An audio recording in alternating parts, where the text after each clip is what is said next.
Beyblade Metal Fury. В миналия епизод Масамуне се натъжи, когато разбра, че не е легендарен блейдър. Кинг му каза, че винаги го уважавал като противник.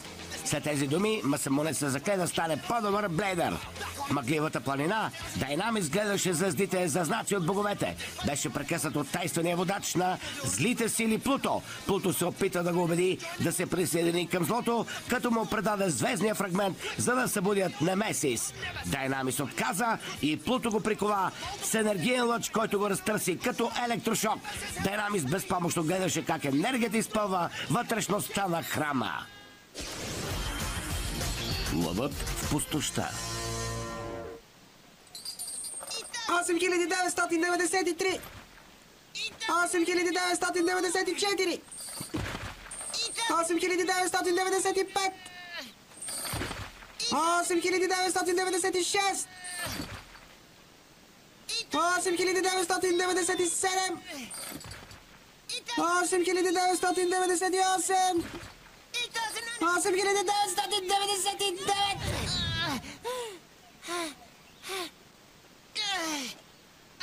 Няма да се откажа. Остана само един легендарен блейдър. Собственикът на Quetzalcoatl. Но преди да сме го намерили, трябва да стана по-силен. Много, много по-силен. Не мога да си позволя да загубя 9000 и 1 и 2 и 3 и 4 9996 и 7 и 8 и 9 10 000.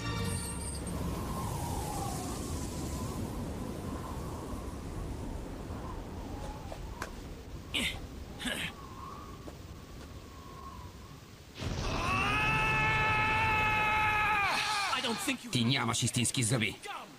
Всичко това са празни приказки. Вярваш на тези глупости, защото искаш да се чувстваш важен.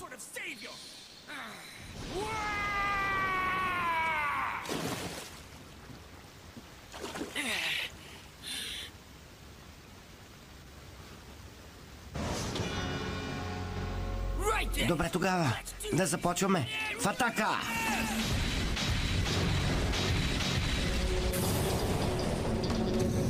Ответният удар на цар Лъв!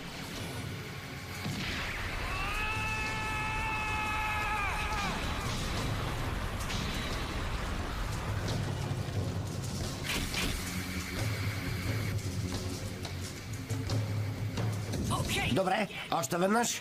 Челюстите на цар Лъв!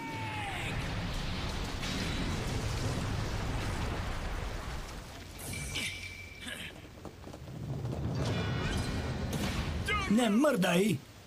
Какво има, момчета? Казах ти да не мърдаш! Омръзна ни да нападаш селото! Днес ще се отървем от теб! Ти си отвратително чудовище! Това не беше много мило. Не знам за какво говорите, но ако искате да се бием, аз съм готов. Не се страхувайте! Нападаме заедно! В атака! Сега ще ви... Разбира се! Чакайте!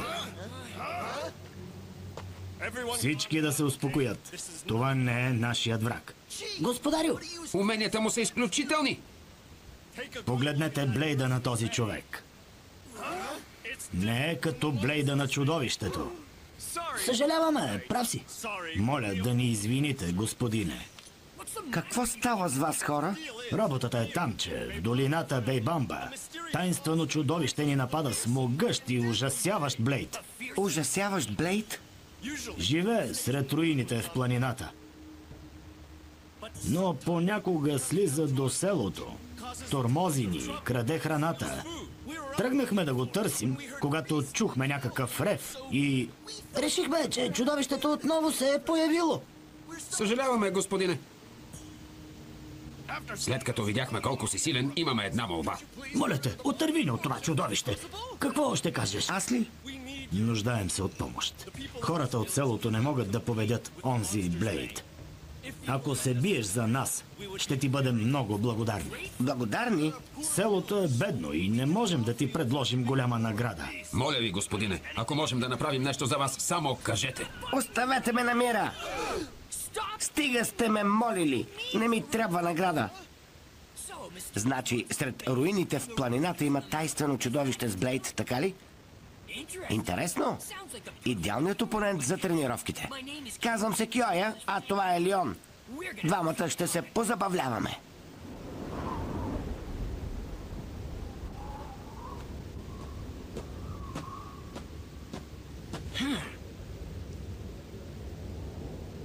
Това сигурно са руините, където живее чудовището.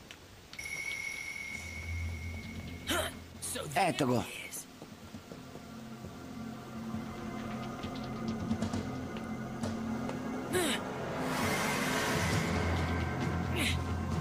Ти ли си чудовището? Бейблейд, а? Да го направим. Хайде! В атака! Давай, Леон! О, да! Битката ще бъде оспорвана. Удари го, Леон! Няма да стане! Какво? Това хареса ли ти, чудовище? Свършено е с теб! Приготви се! Познавам този глас. Давай бездна! Лъвската буреносна стена.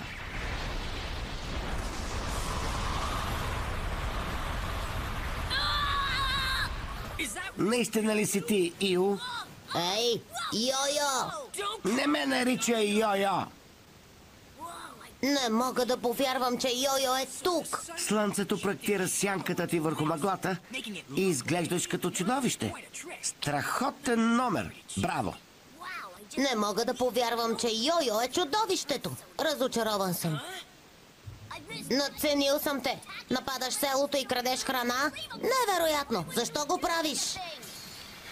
За какво говориш, Ио? Нищо такова не съм направил. Не дей да ме лъжиш. Не знам какво е станало с теб, но тези неща не са хубави. Слушай, глупчо, научих за чудовището от селените и дойдох да се бия с него. Значи и ти не си чудовището? Не, вече ти казах. Сенките в мъглата ни карат да изглеждаме като чудовища. Това е нелепо. Сенките? Тогава къде е истинското чудовище? Не знам. Само си загубих времето. Леон, тръгваме си.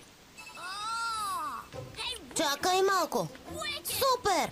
Какъв е този Блейд? Наистина ли е Леон? Страхотен е! Изобщо не прилича на себе си и... Ей! Откъде го имаш, Йо-Йо? Откъде? Ти сериозно ли? Значи не си чул нищо от Цубаса? От Цубаса? Повикаха го в щаба на асоциацията. От тогава не съм говорил с него. Наложи се да започна тренировките съвсем сам, въпреки че обеща да ме придружи. Излъгаме! Представяш ли си? Значи през цялото време си бил сам? Да, затова нямах търпение да вляза в битка. Разбираш ли? Хайде, защо не се биеш с мен? Да се бия с теб? Искам да се изправя срещу новия Леон. Ще бъде супер! Ще го направиш, нали? Стига глупости. Нямам време да си играя с теб. Ясно?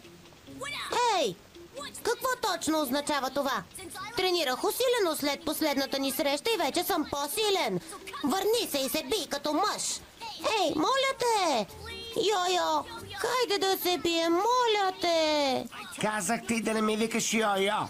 Трябва да се бия с някого! Хайде! Ще ти позволя да започнеш пръв, искаш ли? Сериозно? Много си щедър. Не ми трябва предимство срещу такива като теб, дребен. Значи все пак ще се биеш с мен, нали? Ура! Чакай малко.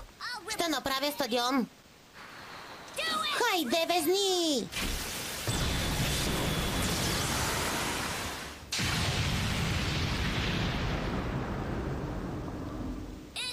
Готово. Хайде да се бием. Нямам избор. Ще го разбия на парчета и ще приключа с това. Готов ли си? Сигурен ли си, че не искаш предимство? Престани! Хайде, започваме. Да! Добре тогава. 3, 2, 1. в атака! Удари го, везни! Давай, Леон! Не си толкова зле. Това не е всичко. Още дори не съм започнал. Везни! Не можеш да победиш моя Леон с такива атаки. Не се предавай, везни! Разкъсай го, Леон.